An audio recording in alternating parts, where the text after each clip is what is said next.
مقداد زد. اوه! آره نایه مقداد آزاد.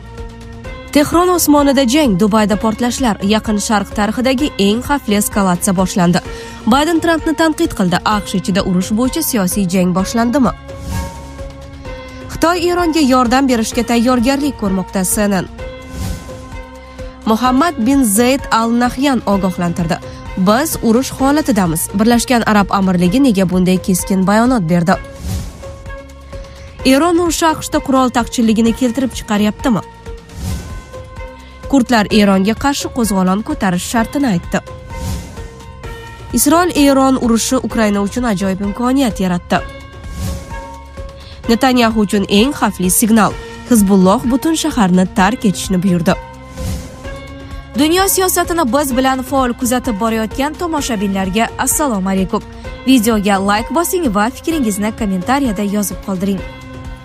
Erkaklar, e'tibor qiling. Agar sizni tez-tez peshob kelishi yoki pastki qorin sohasidagi noqulay og'riqlar bezovta qilayotgan bo'lsa, yechim mavjud. Sedanachi Muxtor milliy brendidan Prastamix. Turkiyalik tajribali urolog Yunus Tur tavsiyasiga asoslangan ushbu mahsulot Turkiya an'analari va zamonaviy yondashuv uyg'unligida ishlab chiqilgan. Tarkibida 17 xil shifobaxsh giyohdan iborat kuchli formula jamlangan bo'lib, ISO va halol sertifikatlariga ega. Sog'likni ertaga qoldirmang. Hoziroq qo'ng'iroq qiling. Prastamixni tanlang. O'zingizga bo'lgan ishonchni qaytaring.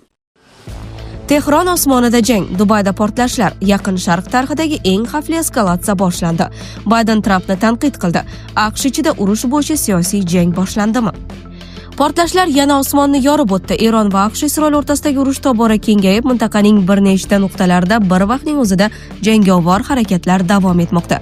Harbiy zarbalar, dronlar to'qnashuvi va siyosiy bayonotlar urushni yangi bosqichga olib chiqdi. Eron Islom inqilobi qo'riqchilari korpusi aerokosmik kuchlari Hormuzgan viloyati osmonida AQShga tegishli yana bir MK-9 Reaper droni urib tushirilganini ma'lum qildi. Hellfire raketasi qoldiqlari dronning aynan Amerika apparati ekanini ko'rsatmoqda. Bu hodisa Eron havo mudofaa tizimi hanuz faol qarshilik ko'rsatayotganini anglatadi. Shu paytda Eron hududida ketma-ket portlashlar qayd etildi. Bandar Abbas Port shahri, shuningdek Isfahon, Kirmanshoh va Varamin hududlaridagi Islom inqilobi qo'riqchilari korpusi obyektlarida zarbalar yuz berdi. Dehloran shahridagi chegara batalyoni ham nishonga olingani aytilmoqda. Kazvin shahrida esa Eron qurolli kuchlarining 16-zirhli diviziyasi joylashgan hududga zarba berilgani haqida xabarlar tarqaldi. Tehron ustida havo hujumlari davom etmoqda. AQSh va Isroil harbiy samolyotlari Eron poytaxtiga ketma-ket zarbalar berayotgani aytilmoqda. Bu zarbalar Eron harbiy infratuzilmasini izdan chiqarishga qaratilgan keng ko'lamli operatsiya sifatida talqin qilinmoqda. Iroq ham vaziyatdan xavotirda. Bag'dod hukumati Eron bilan chegaradagi xavfsizlikni kuchaytirish uchun Erbil tomonga qo'shimcha qo'shinlar safarbar qilmoqda. Bu mojarodan qo'shni davlatlar ham bevosita xavotir olayotganini ko'rsatadi. Fors ko'rfazlarida ham vaziyat keskin. Dubayda kuchli portlashlar qayd etildi. Xususan, Dubay Marina portida portlash ovozlari eshitilgan. Shu bilan birga Eron ommaviy axborot vositalari AQShning Kuvaytdagi harbiy bazasidagi radiolokatsion minorasiga shahid droni zarba berganini ko'rsatuvchi tasvirlarni e'lon qildi. Urush faqat harbiy front bilan cheklanmayapti. Suriyada esa g'ayrioddiy holat yuz berdi. Qamishli yaqinida tushgan Eron raketasining parchalarini bir fermer $80 metallolomga topshirgani haqida xabar tarqaldi. Bu urush qoldiqlari mintaqaning oddiy hayotiga ham kirib kelganini ko'rsatadi.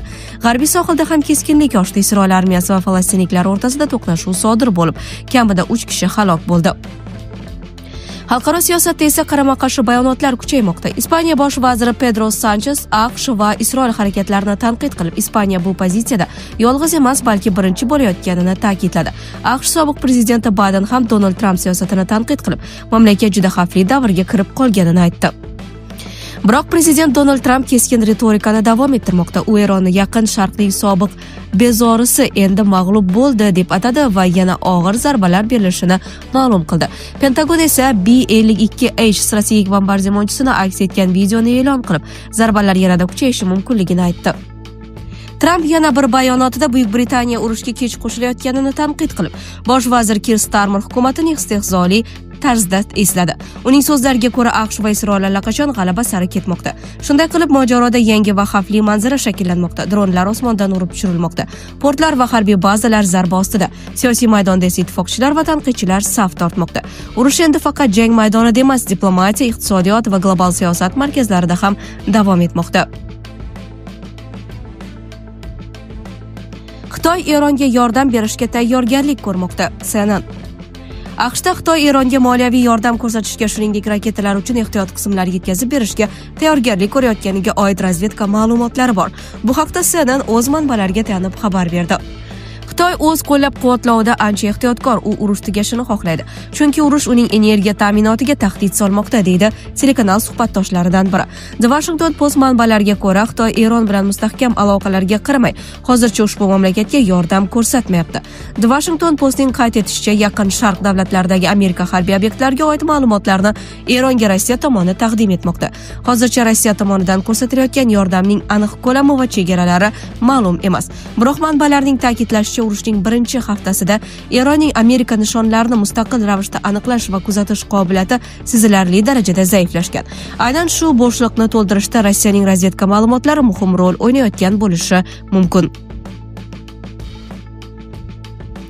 Muhammad bin Zayd Al Nahyan ogohlantirdi. Biz urush holatidamiz. Birlashgan Arab Amirliklari nega bunday keskin bayonot berdi? Eron hujumlari tufayli urush holatida bo'lib turibdi. Ammo bu vaziyatdan avvalgidan kuchliroq chiqib ketadi. Bu haqda Birlashgan Arab Amirliklari prezidenti Muhammad bin Zayd Al Nahyan ma'lum qildi. U mamlakat qurolli kuchlariga ushbu urush paytidagi roli uchun minnatdorlik bildirdi va kuchlar tizimlarini sharaf xizmatlari uchun maqtadi. Prezident xorijiy rezidentlarining ba'ga qo'shgan hissasini ham yuqori baholadi.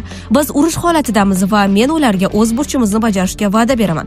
Bu vaziyat bizga majburan yuklandi va biz o'zimizni, oilalarimizni hamda mamlakatimizni himoya qilish uchun harakat qilmoqdamiz, dedi prezident. Siyosatchi Eron hujumlari oqibatida jarohatlangan 5 kishi Ba'ning 2 Hindiston, Sudan va Eronning 1 nafar fuqarosi holidan xabar oldi. Muhammad bin Zayd Al Nahyan yaradorlar amirliklar mas'uliyatida ekaniga ishonch bildirdi. Birlashgan Arab Amirliklari jozibador, go'zal va namunali mamlakat, ammo sizni aldashlariga yo'l qo'ymang. Birlashgan Arab Amirliklarining terisi qalin va achchiq eti bor. Bizni yutib bo'lmaydi, dedi prezident. Eron urushi AQShda qurol taqchilligini keltirib chiqaryaptimi? AQShning Eronga qarshi harbiy amaliyoti ittifoqchi davlatlar orasida jiddiy xavotir uyg'otmoqda. Yevropa va Osiyo mamlakatlari Washington urush davomida katta miqdorda o'q-dorilar sarflayotgani sababli buyurtma qilingan qurollar kechikishi yoki umuman yetkazib berilmasligidan sarosimaga tushmoqda. Bu haqda Politico yozdi.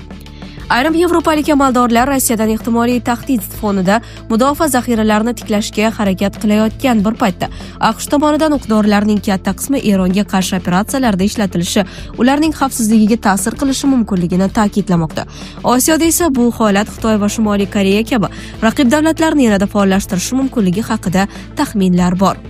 Manbalarga ko'ra, Pentagon armiyasi so'nggi kunlarda aniq nishonga uradigan texnikalar, patriot tizimlari uchun tutuvchi raketalar hamda Tomahawk kabi yuqori texnologiyali qurollarni katta miqdorda ishlatmoqda.